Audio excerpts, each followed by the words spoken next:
Shalom Bapak Ibu sahabat Galilea yang diberkati oleh Tuhan Yesus. Jumpa lagi bersama saya Pendeta Rusli Mono Arfa bersama istri yang terkasih di hari ini. Bagaimana kabar, keadaanmu?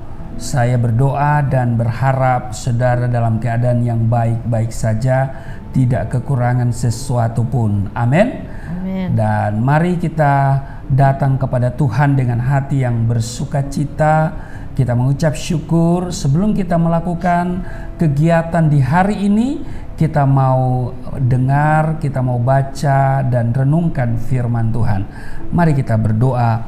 Segala hormat kemuliaan hanya bagimu Bapa, di dalam nama Tuhan Yesus. Kami kuduskan namamu, datanglah kerajaanmu, jadilah kehendakmu di bumi seperti di surga. Kami bersyukur kami ada di hari ini, boleh melakukan kegiatan yang sifatnya bersama keluarga, mengisi hari libur ini. Kiranya Engkau menyertai dan memberkati. Namun sebelum kami berkegiatan, kami hendak baca, dengar dan renungkan firman-Mu. Urapi kami semua, buka hati pikiran kami, dan juga urapi hamba-Mu yang tidak ada apa-apanya. Di dalam nama Tuhan Yesus, setiap kata kalimat yang keluar dari mulut hamba-Mu adalah kata kalimat penuh kuasa, penuh urapan, sehingga mereka yang mendengar diberkati, berakar, bertumbuh, berbuah di dalam Engkau. Di dalam nama Tuhan Yesus, haleluya, amin. Bapak Ibu, saudara-saudara yang diberkati oleh Tuhan Yesus, kita baca di Markus pasal 10 ayat 13 sampai dengan ayatnya yang ke-16. Istri saya akan membacakan bagi kita semua. Markus pasal 10 ayat 13 sampai 16. Yesus memberkati anak-anak. Lalu orang membawa anak-anak kecil kepada Yesus supaya ia menjamah mereka, akan tetapi murid-muridnya memarahi orang-orang itu. Ketika Yesus melihat hal itu, ia marah dan berkata kepada mereka, "Biarkan anak-anak itu datang kepadaku, jangan menghalangi mereka, sebab orang-orang yang seperti itulah yang empunya kerajaan Allah. Aku berkata kepadamu, sesungguhnya barang siapa tidak menyambut kerajaan Allah seperti seorang anak kecil, ia tidak akan masuk ke dalamnya." Lalu ia memeluk anak-anak itu dan sambil meletakkan tangannya atas mereka, ia memberkati mereka. Demikian di dalam Markus pasal 10 ayat 13 sampai dengan ayatnya yang ke-16. Mari kita perhatikan di ayat 14. Biarkan anak-anak itu datang kepadaku, jangan menghalang-halangi mereka, sebab orang-orang yang seperti itulah yang empunya kerajaan Allah. Amen. Nah, ini ucapan Yesus, ya. Dan mari kita belajar dari anak kecil. Bapak Ibu sahabat Galilea yang diberkati oleh Tuhan Yesus, salah satu kalimat dalam doa Bapa kami yang Kristus ajarkan adalah, datanglah kerajaanmu, jadilah kehendakmu di bumi seperti di surga. Apa maksudnya? Kristus menghendaki agar setiap orang percaya, saudara dan saya, mengalami yang namanya kerajaan surga, bukan hanya pada saat bertemu Kristus di surga kelak, tetapi kita juga dapat mengalami kerajaan surga saat kita masih hidup di bumi ini. Adapun yang menjadi ukuran seseorang dapat dikatakan mengalami kerajaan surga di bumi ini tidak bisa dilihat dari apa yang dapat kita lihat secara kasat mata. Tetapi ini yang menjadi ukurannya adalah kehidupan yang penuh sukacita dan damai sejahtera di segala keadaan. Sebab ada tertulis di dalam Roma 14 pada ayatnya yang ke-17. Sebab kerajaan Allah bukanlah soal makanan dan minuman, tetapi soal kebenaran, damai sejahtera dan sukacita oleh Roh Kudus. Nah, jadi sekali lagi bahwa seseorang ya dapat dikatakan mengalami kerajaan surga di bumi ini sekali lagi bukan dilihat dari apa yang bisa kita lihat secara kasat mata, seperti yaitu berlimpahnya kekayaan ya, atau rumahnya bagus, rumahnya gedong ya, mewah, mobilnya banyak dan bagus-bagus, apakah dia memiliki jabatan, pangkat, kedudukan yang tinggi di masyarakat, bukan itu. Tetapi kehidupan yang penuh sukacita dan damai sejahtera di segala keadaan. Jadi di segala keadaan, di segala episode kehidupan, di segala masa kehidupan, ya kan? Sebab tadi sudah dikatakan yang tertulis di Roma pasal 14 ayatnya yang ke-17, kerajaan Allah bukan soal makanan dan minuman, Bapak Ibu ya, tetapi soal kebenaran dan damai sejahtera, juga sukacita oleh Roh Kudus. Amen. Nah, sekarang pertanyaannya adalah bagaimana cara agar kita bisa mengalami kerajaan surga di bumi? Bapak Ibu, sahabat Galilea yang diberkati oleh Tuhan Yesus, Tuhan mengajarkan kita untuk menjadi seperti seorang anak kecil. Apa maksudnya? Apakah kita harus berperilaku seperti anak kecil? Tentu saja bukan. Bukan itu maksudnya. Menjadi seperti anak kecil bukan berarti menjadi kekanak-kanakan. Di 1 Korintus 13 ayat yang ke-11 dikatakan, ketika aku kanak-kanak, aku berkata-kata seperti kanak-kanak, aku merasa seperti kanak-kanak, aku berpikir seperti kanak-kanak.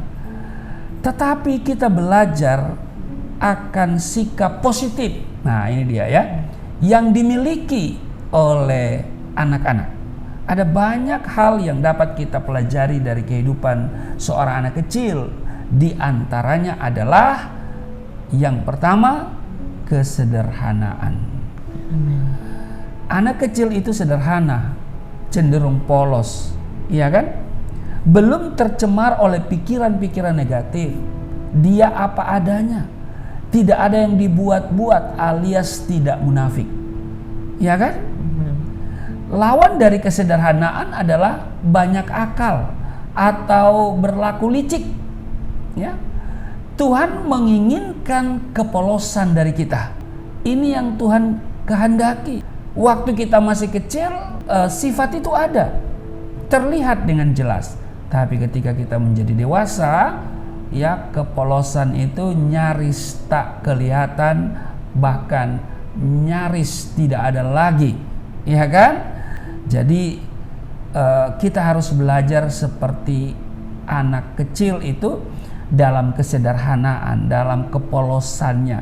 Dia belum tercemar oleh pikiran-pikiran negatif, ya kan? Tidak ada yang dia buat-buat, ya, semuanya itu mengalir secara polos, ya. Dia tidak tidak munafik, ya kan? Dan ya, anak kecil itu agak sulit kita ajak kompromi gitu ya. Ya, karena dia penuh dengan kepolosan, semua serba terbuka. Tidak ada yang bisa ditutup-tutupi. Nggak ada ajaran kamu tutup mulut, ya. Nggak ada ya. Bagi anak kecil kita tidak bisa ajak dia untuk tutup mulut, ya. Karena itu Rasul Paulus menasihati kita, dikatakan di dalam 1 Korintus 14:20, saudara-saudara, janganlah sama seperti anak-anak dalam pemikiranmu. Jadilah anak-anak dalam kejahatan, tetapi orang dewasa dalam pemikiranmu. Nah, ini harus kita simak ya. Menjadi anak-anak dalam kejahatan berarti tidak turut ambil bagian, ya kan? Mampu menjaga diri atau menjauhkan diri dari segala bentuk kejahatan. Jadi tidak mengambil bagian dalam kejahatan. Makanya saya katakan anak kecil tidak bisa diajak kompromi, ya kan? Nah, Lukas di 18 ayat 17, sesungguhnya barang siapa tidak menyambut kerajaan Allah seperti seorang anak kecil, ia tidak akan masuk ke dalamnya.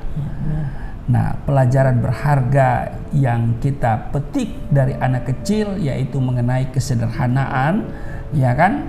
Ini cenderung dalam kepolosan yang tidak ada munafik, tidak ada pikiran-pikiran negatif, ya, serba terbuka, tidak ada yang dia tutup-tutupi, ya kan? Dia tidak bisa diajak kompromi, ya apalagi saudara ajak untuk berdusta, ya saudara ya, dia suka terbuka begitu.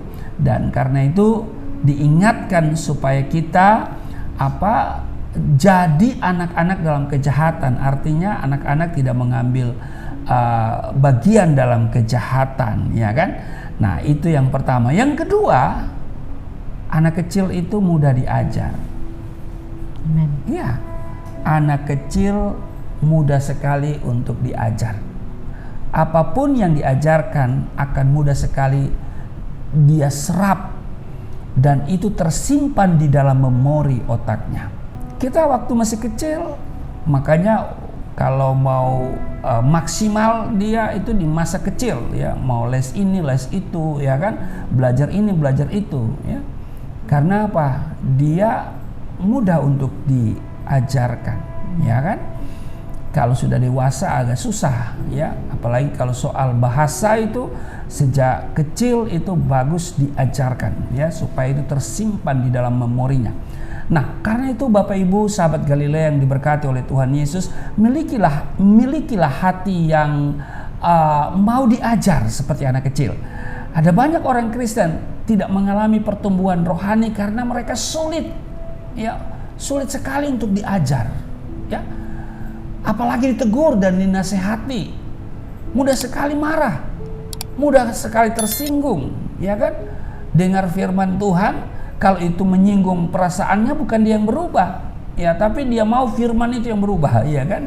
Kalau dia mendengar firman oleh hamba Tuhan tertentu, dia tersinggung, pasti dia tidak bakalan lagi mau mendengar pengajaran dari hamba Tuhan itu. Karena dia bilang, ya masih banyak pendeta yang lain, ya kan? Masih banyak gereja yang lain. Nah, saudara, Amsal pasalnya yang ke-9 ayat 9, berilah orang bijak nasihat, maka ia akan menjadi lebih bijak. Ajarilah orang benar, maka pengetahuannya akan bertambah. Kalau saudara menjadi orang bijak, waktu saudara dinasihati, tambah lebih bijak, ya kan? Kalau saudara orang benar, waktu diberitahu, ya, ada pelajaran penting berhubungan dengan firman Tuhan, maka itu kesukaannya dan itu pengetahuannya bertambah. Nah, kita harus mempertajam pendengaran kita terhadap ajaran firman Tuhan dan memiliki roh yang mudah diajar agar kita bisa menikmati kerajaan surga di bumi ini. Yang ketiga yang perlu kita pelajari dari seorang anak kecil itu sangat percaya, ya, kepada orang tuanya. Dia percaya secara penuh kepada orang tuanya. Dia tidak pernah meragukan kehebatan kemampuan orang tuanya untuk memenuhi segala kebutuhannya. Seorang anak kecil sangat bergantung penuh kepada orang tuanya. Ia tidak pernah merasa takut, ya, tidak pernah merasa khawatir tentang apapun, karena ia sangat percaya bahwa orang tuanya pasti melindungi dan menyediakan apa yang ia perlukan. Karena itu Amsal menulis, Amsal pasal 3 ayat 5, 6, dan 7. Coba kita lihat, ya. Percayalah pada Tuhan dengan segenap hatimu dan janganlah bersandar kepada pengertianmu sendiri. Akuilah Dia dalam segala lakumu, maka Ia akan meluruskan jalanmu. Janganlah engkau menganggap dirimu sendiri bijak, takutlah akan Tuhan dan jauhilah kejahatan. Nah, demikian, ya, di Amsal 3, 5, 6, dan 7.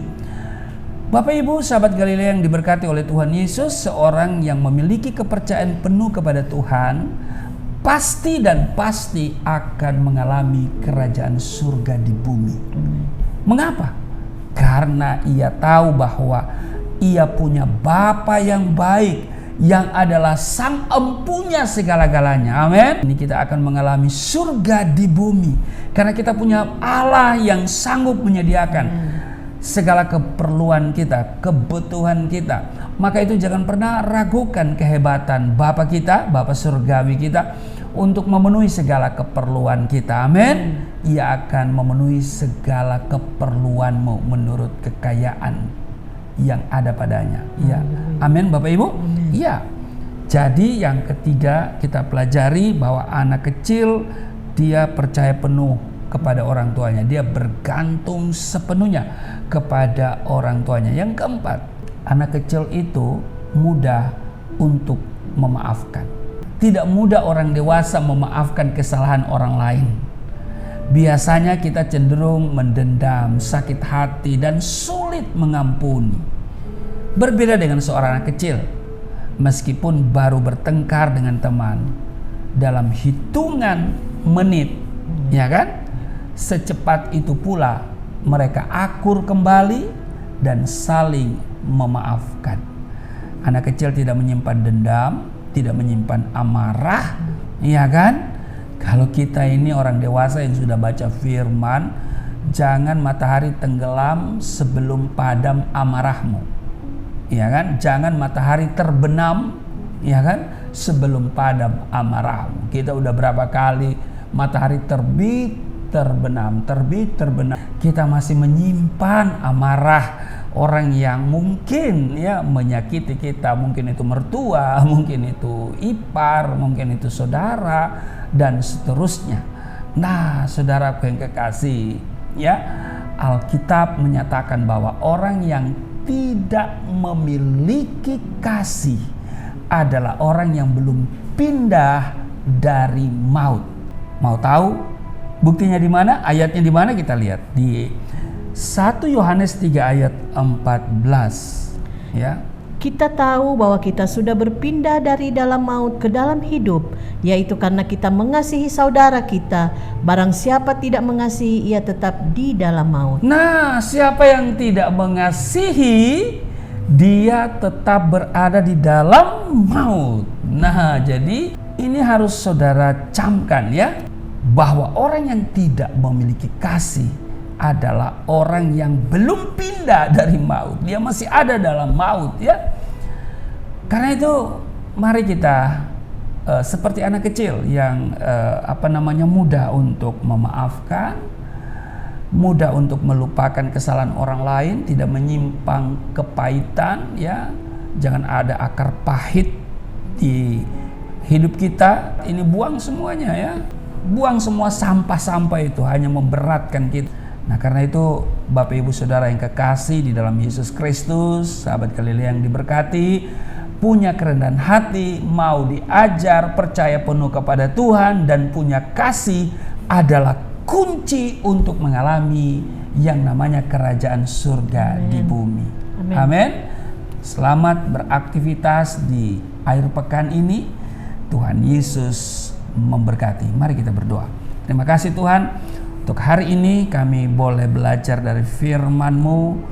Kami harus belajar dari seorang anak kecil, karena anak kecil memiliki kesederhanaan. Itu mau menyatakan kepolosan, dia belum dicemarkan oleh pikiran-pikiran negatif. Dia tidak ada hal yang dibuat-buat, dia begitu polos. Karena itu kami belajar dari seorang anak kecil. Kami harus menjadi seperti anak kecil dalam kesederhanaan. Juga kami diajarkan seperti anak kecil yang mudah diajar. Maka firman Tuhan yang kami dengar setiap hari mau mengajarkan kami. Karena kami percaya firman Tuhan itu bermanfaat untuk mengajar, menyatakan kesalahan, memperbaiki kelakuan, mendidik kami kepada kebenaran. Karena itu biarlah Roh Kudus akan terus mengajar kami. Kami juga belajar dari seorang anak kecil yang percaya penuh kepada orang tuanya. Dia bergantung sepenuhnya, dia tidak pernah meragukan kehebatan orang tuanya, sehingga dia tidak pernah khawatir, tidak takut apapun. Dia tidak pernah meragukan bahwa orang tuanya menyediakan kebutuhannya. Dan karena itu kami juga harus belajar seperti anak kecil. Juga dalam soal memaafkan, anak kecil tidak menyimpan amarah, tidak menyimpan kepahitan. Dia bertengkar, tetapi dalam hitungan menit dia begitu cepat memaafkan. Kiranya kami juga seperti anak kecil, sehingga kami mengalami yang namanya kerajaan surga di bumi ini kami nikmati. Maka hamba doa setiap mereka yang sakit hari ini disembuhkan. Mereka yang letih lesu berbeban berat diberikan kelegaan di dalam nama Yesus. Apapun situasi, keadaan, kondisi yang dialami oleh sahabat Galilea, Tuhan Engkau melawat mereka, Engkau memberkati mereka. Terpujilah Engkau di dalam nama Tuhan Yesus. Hamba terus berdoa dalam seluruh kegiatan akhir pekan ada perlindungan Tuhan, terhindar dari mara bahaya, kecelakaan, penyakit, sampar, niat orang-orang jahat. Di dalam nama Tuhan Yesus, haleluya, amin.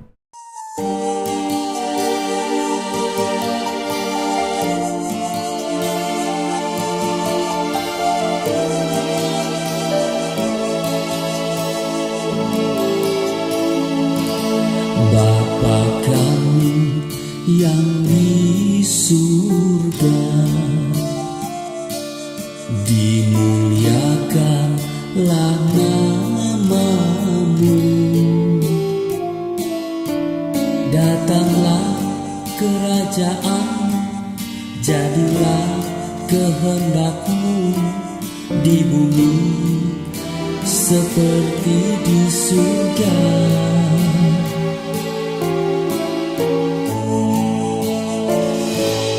Berikanlah kepada kami makanan yang secukupnya. Ampunilah dosa kami seperti kami mengampuni orang yang bersalah pada kami.